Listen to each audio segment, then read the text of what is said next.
My name is Josh Holly. All right,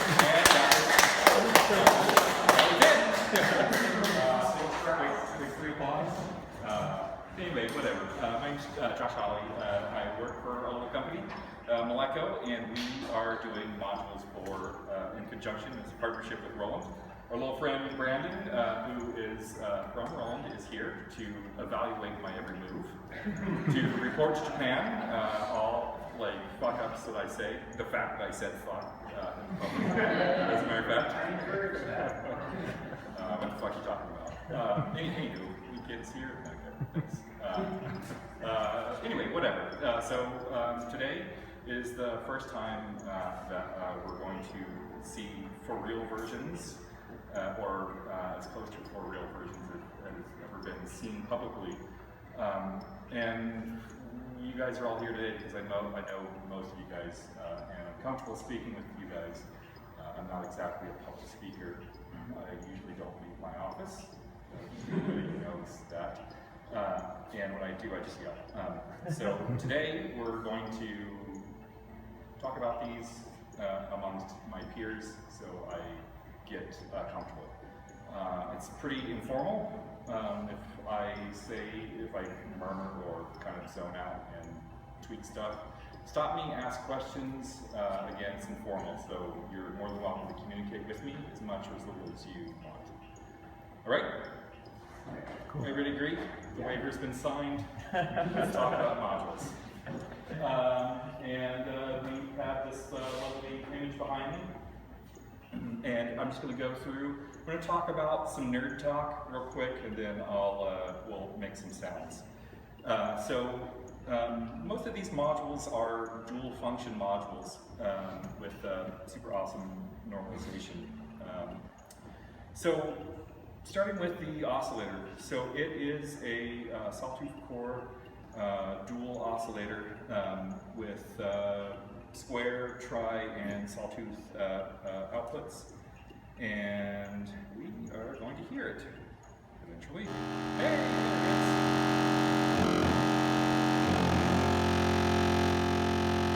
All right, if I talk over this, can you hear me? Or should I turn this down? Is this better? Worse? That's good. All right, love it. Cool. So I have this little picnic going thing that I hooked up here. And to show a feature about this oscillator, which is super cool. It has normalization in the one volt per octave input here. If you plug a second thing in this key input, it breaks it, but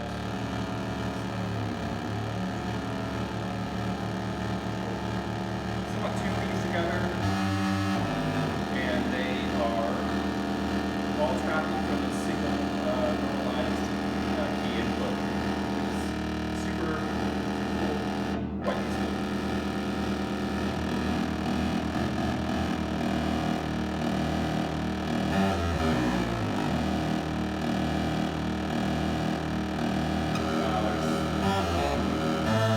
Range switches, there are, well, that is a single oscillator, there are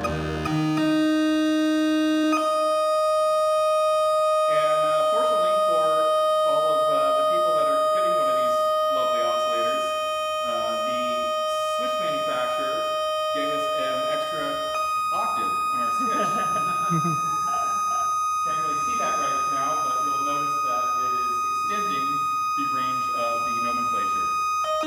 Secret feature.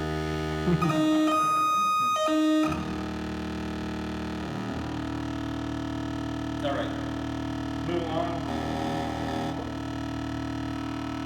So that's 6 octaves? It's 2, 4, 5. Filter. It is a beautiful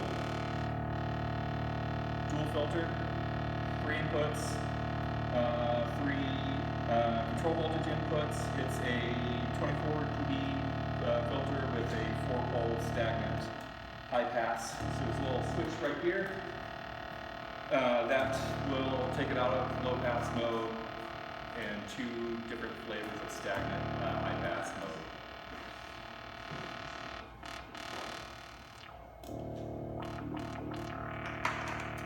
We will, let's do this.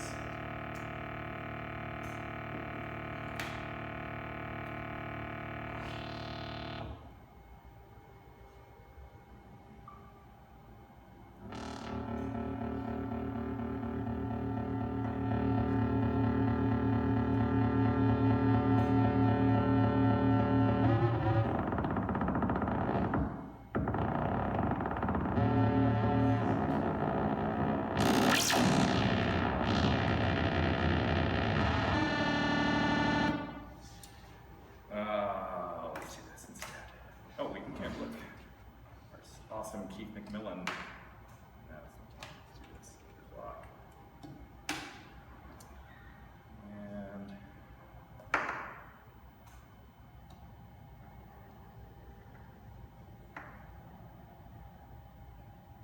yeah, there we go.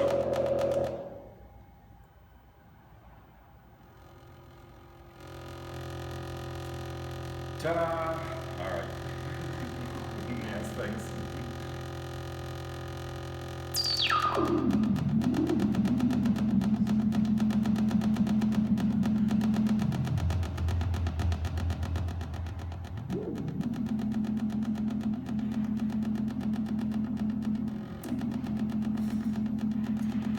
All right, so we're going to explore this in a little bit, but I'm going to get sidetracked, so we will continue forward.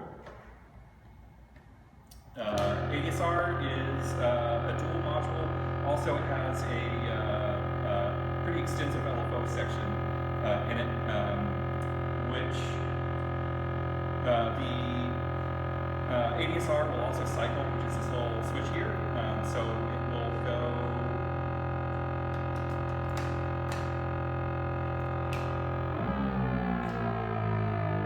So right now we're just controlling the pitch to cycle. There's also a fast slow.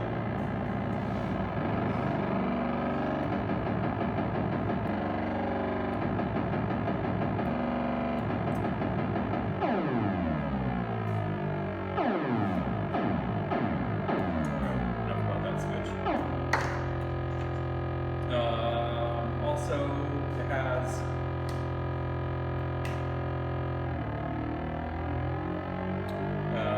section right now. I just have a ramp going in here. A cool feature that this thing has.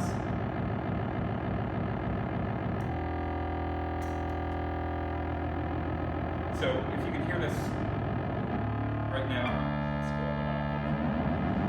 So when this fires off now, it will bring in the elbow.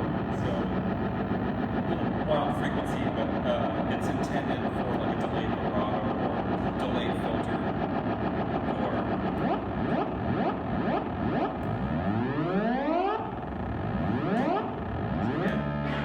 push that. So this little switch here, I can either have that off, or if on a low 1 or 2, that would be triggering it. So you can either trigger manually or off your external device. A VCA also is part of the mix. And not only is it VCA, but also acts as a 6-channel mixer because there are summed outs. So you can pass this square.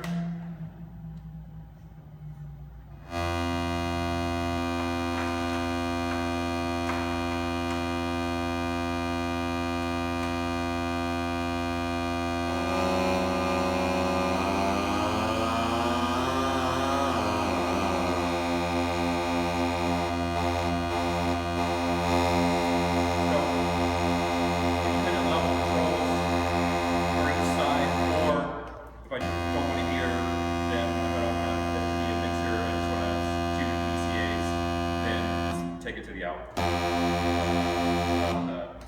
individual out.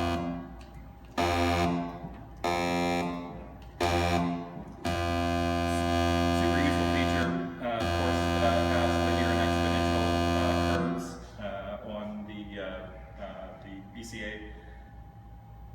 And this module, coolest module ever, is a multi-effect module. So the top section here is a phase shifter. There's an LFO in here also, internal, that is 5 volts.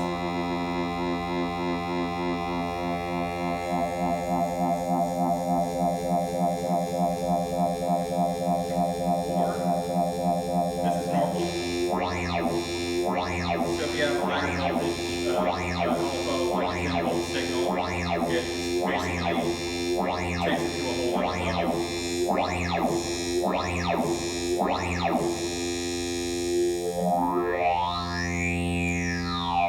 So at work, as we make these and all the iterations of this module, this guy basically, after everyone has been built, you just check out for an hour and do this for a long period of time. Or even better, taking the analog delay.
Is this gate delay.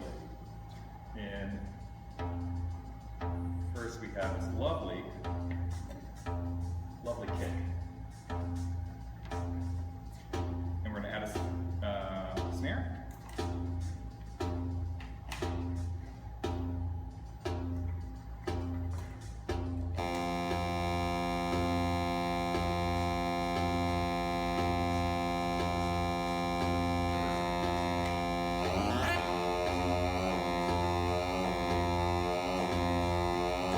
What this is going to do, it's going to take the snare and shift it forward and to give kind of a shuffle effect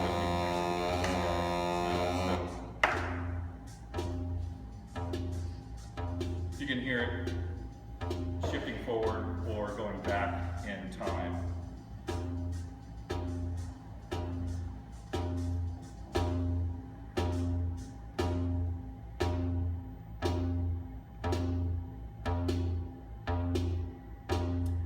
Super fun with 2 sequencers, having 2 sequences going, and you can either slightly spread it to give like some sort of flanging effect to completely like making them out of time, syncopated, and then pulling them back and whatever during a performance. So although I just have its most basic function because I don't have 2 sequencers in this case. It's one of those that, like, you kind of like, oh, what do I need a gate delay? But then once you start playing with it, you realize that you can't live without a gate delay. Actually, this will be the first gate delay that I own, and I spend a lot of time with this one because I love it. basically the features of the System-500 currently. So if you have anything you want me to touch on, I know I just kind of glazed through these rather quickly.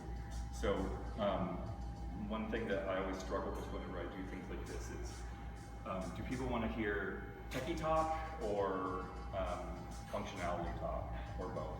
Both. So we didn't talk nerd talk, and if you'd like, we can. Mr. Nord? I would like to hear you FM the filter a lot. All right. I will gladly FM this filter a lot. Actually, come here. How about this? Even better. You FM this filter a lot. So, set up your patch, or actually you can set up your patch.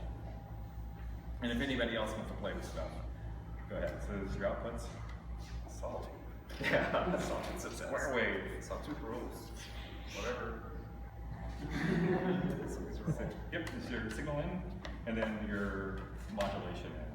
Where's the output go? The filter. I think this is out. This. Gotcha. So you're gonna FM with the same to start.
Well, hopefully that answered your question.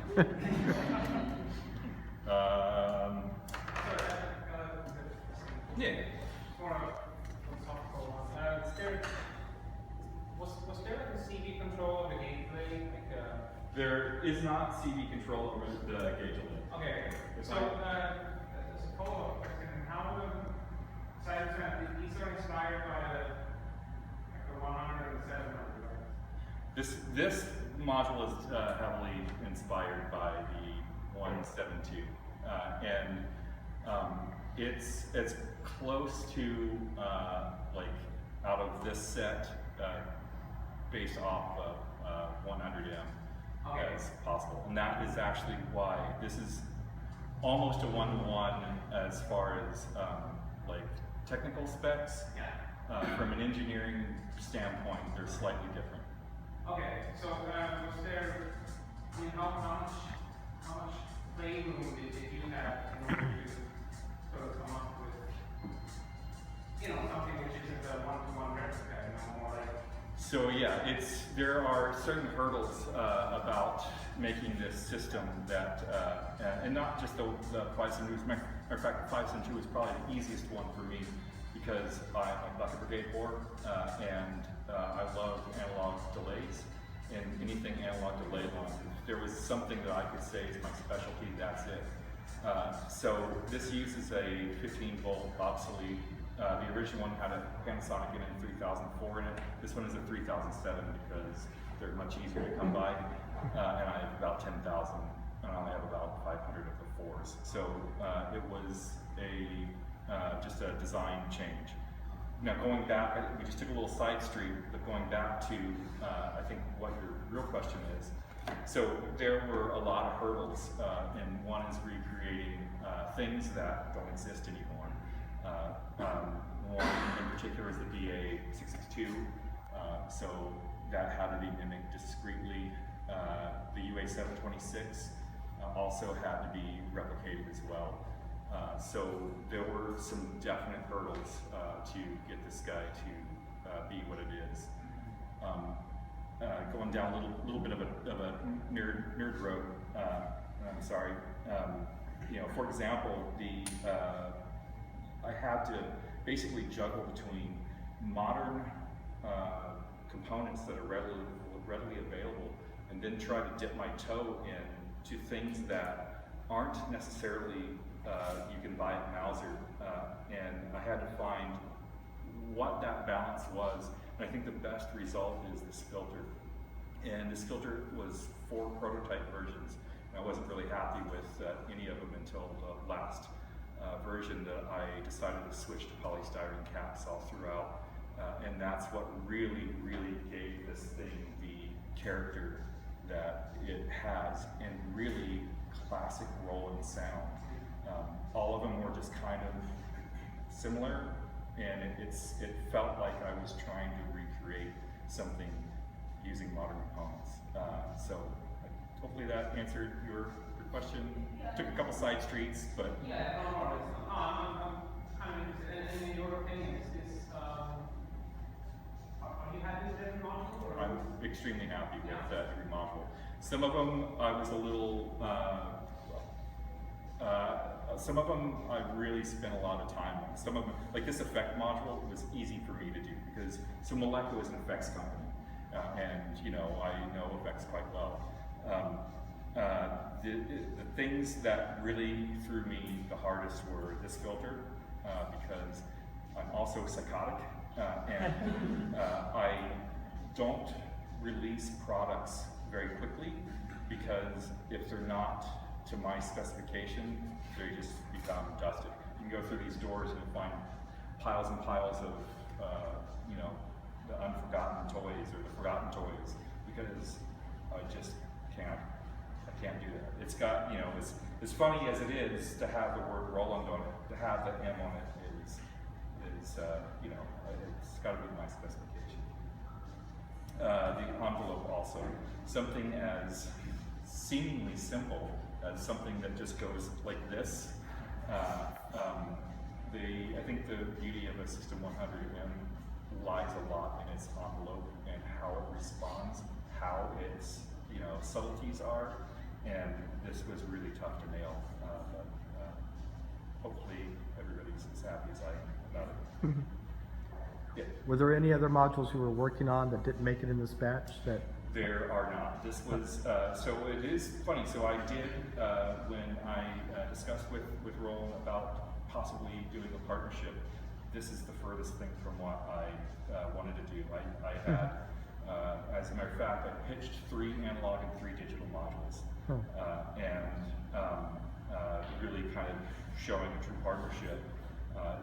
Didn't happen necessarily off the initial launch that way,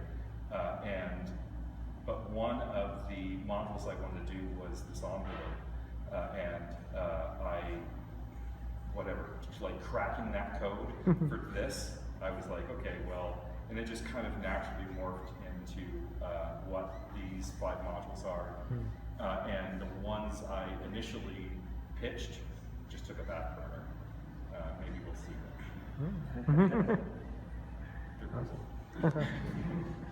Yes, sir. Is there a release date and prices for these? I'm sorry, say it again? Is there a release date set and prices? Can you answer that, or do you want me to? Yeah, no exact release date yet, but we're trying before the end of the year. So January probably for sure, but hopefully December. So they're all manufactured in this building. For the people who haven't been on the other side of this wall, is a manufacturing facility, and our lovely operator, the young and talented Rico Laverde, is in back. And he starts official production Monday. Yeah, whatever. This afternoon. Yeah, basically all my days are one, and they have been for the past year. But so they sort of, they officially go in production. Then there's a lot of factors involved. So my long-winded story, which typically happens, is there isn't an official release date, but they will be manufactured very soon. I'm not the person that is releasing them, it's through Roland. So, but we make them one at a time. It probably takes 4 weeks to make one module. Handcrafted, just trace. Don't tell Japan that. All right. You want me to mess around with this, or you guys want to ask some more questions? You want to get the hell out of here, or Mess around. But, Yeah. all right. Actually, does anybody else want to come and play? You. What are the 5 modules in the 1900s? Come on up. I'm more of a hands-on person. How are you doing? Good. How's it going? You know, hanging out talking to people. Excellent. Good seeing you. Good to see you. It's a dual oscillator, dual filter, dual ADSR with an LFO section, and a dual VCA/mixer. There's also some out, an effect module, phaser, a time-based effect, which is essentially a chorus flanger. You can overclock it to actually get delay lines, although then it can delay. So that's the initial 5 modules. You want to play with them?